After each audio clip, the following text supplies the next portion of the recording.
Вы, наверное, по моим видео помните, что у меня совершенно был давным-давно другой стол. Моя была ошибка в том, что я его ненадежно закрепила. Он был стареньким, таким хлипким, тонким.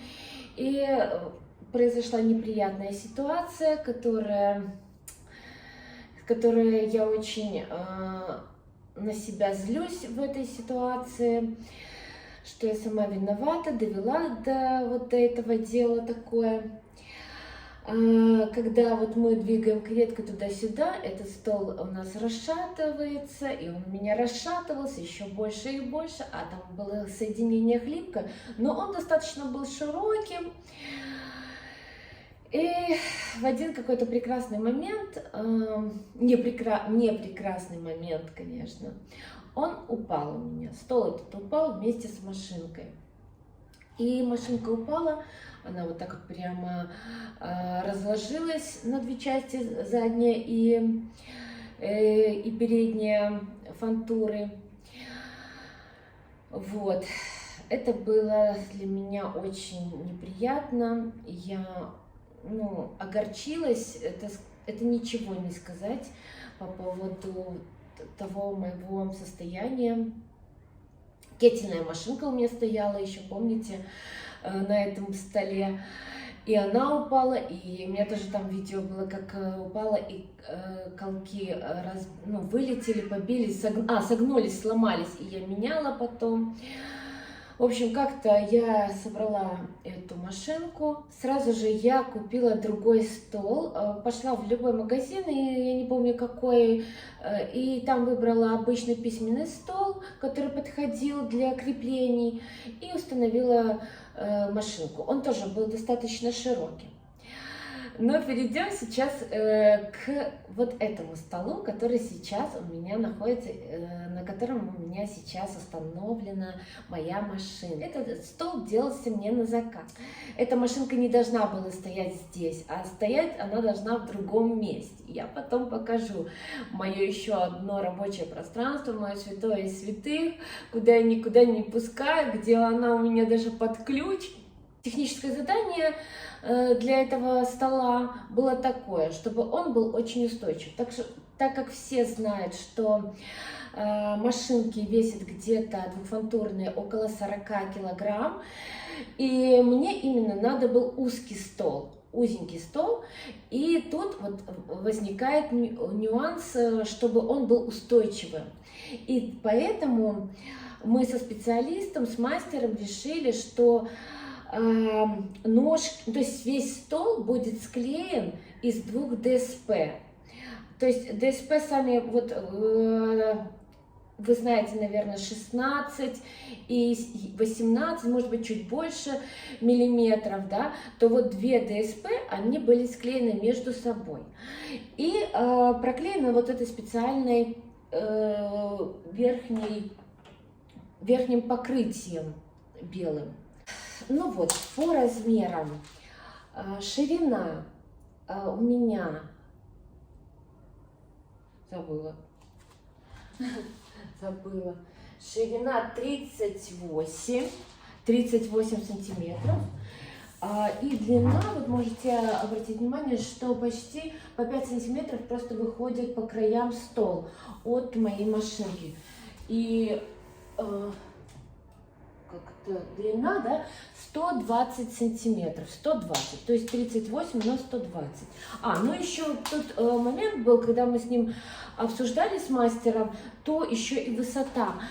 Высота должна была быть такая, чтобы мне, не высоко было, а наоборот чуть-чуть ниже, чтобы я могла, знаете, не уставала рука, да, когда мы проводим вот так вот кареткой, чтобы не на весу она больше была, а наоборот вниз. Ну и по высоте мой стол 68 сантиметров.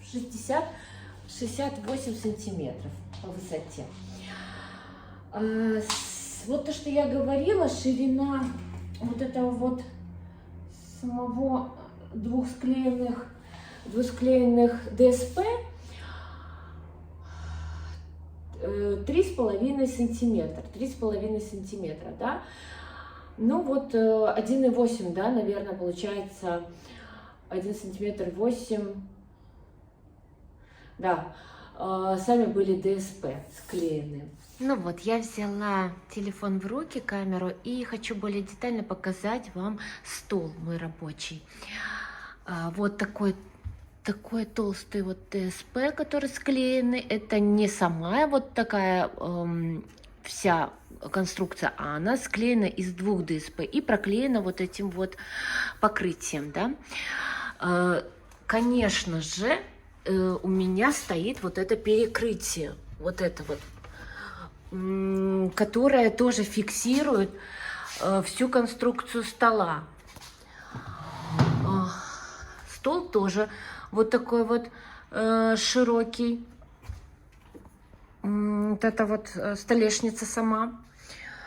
Ну, вот так вот оно все выглядит. Ну, я скажу так, что именно мне нужно было, чтобы он был такой ширины, достаточно узкой.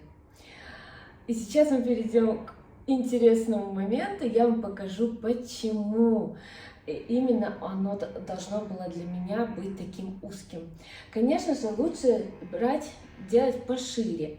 Чуть-чуть буквально, может быть 5-10 сантиметров. Но я сейчас покажу свой секрет, свою мастерскую, свою лабораторию, свой мирок. Никто туда не заглядывал, только заглядываю я. И сегодня я приглашаю вас ко мне в другое место. И сейчас мы находимся в коридоре моей квартиры, и по проекту, по задумке по моей, вся моя рабочая комната, рабочее пространство должно было находиться вот здесь, вот в этом шкафу. Я специально его делала под себя, потому что тут достаточно был большой коридор, и у нас гардеробная отдельно мы тоже запланировали, то есть там наша вся верхняя одежда, то есть как сам шкаф нам не нужен был. И я придумала, что вот эта зона достаточно будет хороша для моей рабочей атмосферы. Ну вот такой он шкаф обычный, не купе, вот с такими вот даже замочками. Оно закрывается. Так, и вот мы попадаем вот в этот мой шкаф. И вот здесь, как вы понимаете, вот здесь вот и должна была стоять моя машина. А здесь у меня и от машинки стоит разные не инструменты, а аксессуары, которые я пользуюсь очень редко. Поэтому они здесь стоят, нитки стоят, лежат, моталка. В этой коробке у меня тоже нитки лежат. Вот, и здесь вот такое вот чудесное у меня еще одно пространство, там, где стоят все мои машинки. Ну, здесь баночки, ну, а здесь эти машинки. Там кетельные, это швейные, это оверлок, та распашивалка.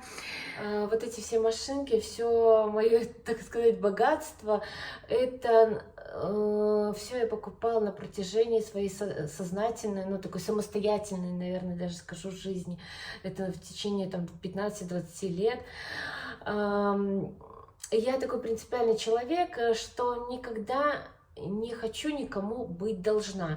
И поэтому я не просила там ни родителей, ни мужа, чтобы там он купил. Я могу накопить, собрать денежки, не походить какую-нибудь зиму в обуви зимней, там, допустим, это было неоднократно, но у меня стояла цель, я хочу такую машинку, допустим, и я откладывала, и потом покупала, и что я сейчас просто вот кайфую от того, что у меня все это есть, и и оно все мое, и я никому не должна. А то, знаете, бывает такое чувство, что вот тебя купят, а ты не будешь ничего делать, и тебе скажут, ну, давай, когда ты мне уже там что-то свяжешь, и ты, ну, вот это вот тянет тебя. И у меня, слава богу, такого нет. Это у меня не для заработка, я никогда не зарабатывала на этом. Это для меня просто для души, для моего состояния, для... вот я хочу потворить, я творю, я и шью, и вяжу, могу что-то еще позаниматься, каким-то другим мастерством, рукоделием, но никому ничего, как говорится, не должна. Ну, продолжим обзор по моей секретной комнате, так сказать. Здесь у меня еще стоит, вот, кстати, здесь у меня еще есть каретка ажурная. Это для перфокарточной машинки, которая она у меня была. Я ею не так много и работала, потому что я как-то уже накопила на машинку другую. Но они же продаются отдельно, да? Кто знает, кто покупал уже, что машинка отдельно продается, каретка отдельно. И вот я не помню, но она очень жутко дорогая была, и я ее хочу продать. Если кого-то интересует, конечно, я продам ее гораздо дешевле, чем она на самом деле стоит. Я покажу вам верхние мои полки. Здесь мы, ну, вот такие полочки. Здесь находятся у меня нитки, бобины. Там еще какие-то нитки, то есть туда вглубь я становлюсь на стульчик. Там у меня вот тоже пакет с нитками, с разными. Здесь у меня и где-то еще вот кофты, те, которые я уже, ну, не ношу или хочу сделать какой-то. Вот сейчас вот покажу вам. О, кстати, вот кофта, которую я как раз и вязала вот этой вот кареткой ажурной. Вот я вам и покажу вот эту вот свою работу. По правде сказать, не так-то просто и работать ажурной кареткой. У меня сразу не получалось, я вот помню, я не понимала, в чем дело. Там должен быть оттяг правильный, но не сразу у меня получилось. И вот такое вот у меня очень красивое платье. Я тогда сшила, у меня была такая, ой, шила, говорю, связала, у меня такая была идея, видите, то есть платье все розовое, я очень люблю фуксию с черным, и вот этот вот тоненький мохер полностью связан вот, полностью ажуром, вот именно этой кареткой, вот так вот. И получается, что оно вот так просвечивается. Очень красиво. Ну, задумка неплохая вот такая была. И очень красивое такое сочетание цветов. Но что я хочу сказать, что мне не очень идут такие модели, которые завышенная грудь. Я становлюсь как-то большевато в этом. Поэтому, ну, мне нравится это платье, но оно уже, скорее всего, стало для меня туникой. Потому что, наверное, вот как-то смотрю, то ли вещи садятся, то ли тетя Таня растет. Наверное, второе. Второе, скорее всего. Вот, садятся, конечно.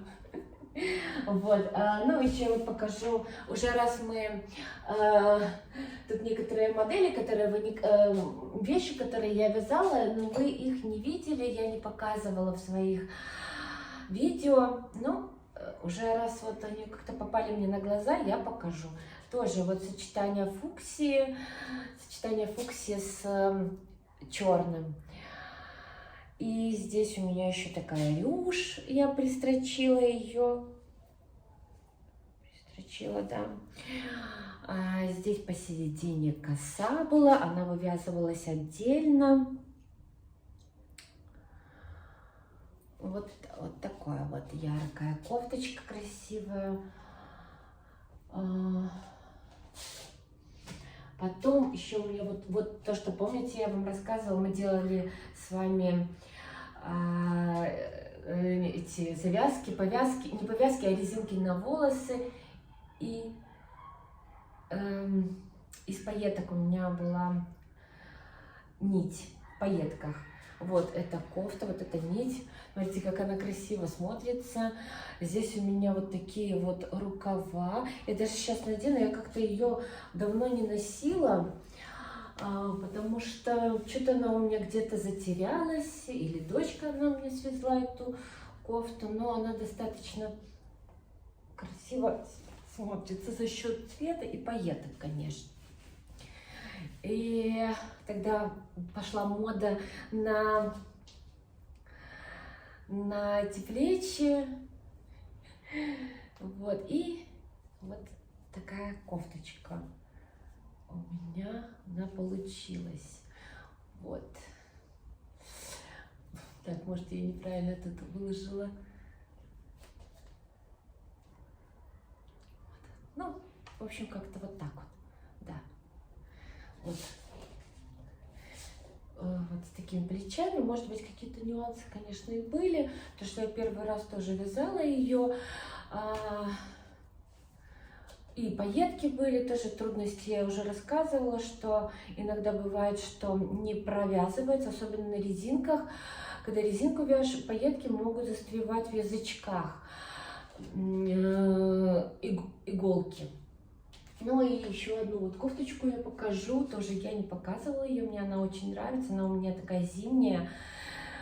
Ну вот смотрите, какая прелесть, ну просто я увидела в одном каталоге вот такую кофту, и все, понимаете, ну я просто думаю, ну вот она должна быть моей, я должна это сделать, понимаете, даже я думаю, что все такие, вот кто вяжет, шьет, мы можем все купить и в магазине, не вопрос.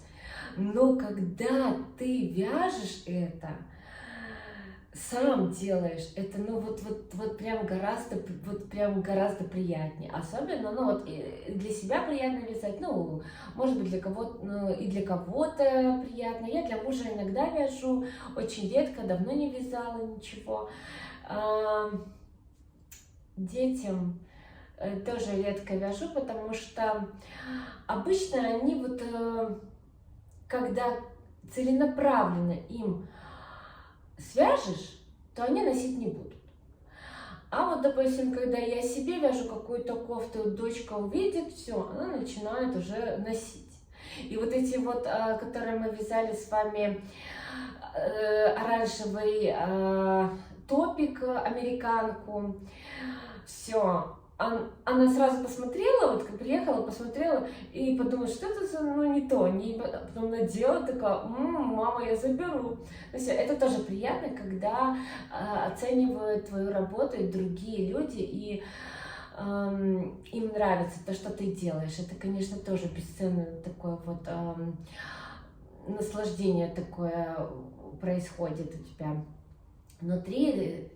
В общем, что не только ты думаешь, как это красиво, но и другие тоже думают, что это красиво. Вот. Ну, еще много чего у меня, конечно, связано, может быть, в процессе всех видео других, которые я буду делать, я, конечно же, буду показывать еще какие-то мои проекты. Еще я надеюсь, что мы сделаем много с вами других проектов вместе.